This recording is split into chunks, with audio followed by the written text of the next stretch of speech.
పైగా పాండవులు ఎవరు నిన్ను ఎలా చంపాలి అని అడగకుండానే 9వ రోజు మధ్యాహ్నం ఆయనే ధర్మరాజు దగ్గరకు వచ్చి, ధర్మరాజా 9 రోజులైందయ్యా, నన్ను చంపడం మీ వల్ల కాదయ్యా, నాకు ఈ యుద్ధం చేయడం ఇష్టం లేదయ్యా, తప్పనిసరి చేస్తున్నా, చంపేస్తున్నాడయ్యా. ప్రతిరోజు రాత్రి వచ్చేవాడు, ఎంతమందిని చెప్పో పాండవుల్ని ఎందుకు చంపలా, నీకు పక్షపాతం, నా ప్రాణం తింటున్నాడయ్యా.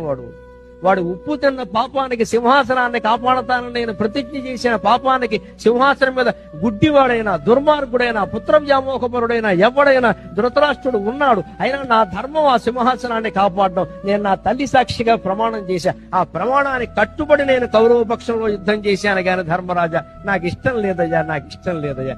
ఒక్కటే ఉపాయం, శిఖండిని అడ్డు పెట్టుకోండి. ద్రౌపది అన్నగారో తమ్ముడు పిల్లలో తెలియదు, ఆడ మగ కాని వాడు, నాకు నియమం ఉంది, పీడివాళ్లతో నేను యుద్ధం చేయను, వాడిని అడ్డు పెట్టుకోండి. అర్జునుడిని వెనక నుంచి బాణాలు వేసి చంపేయమని చెప్పండి, నేను కింద పడిపోవడానికి సిద్ధంగా ఉన్నా అని సిద్ధపడిన మహానుభావుడు భీష్మ పితామహుడు ఒక్కడే చరిత్రలో.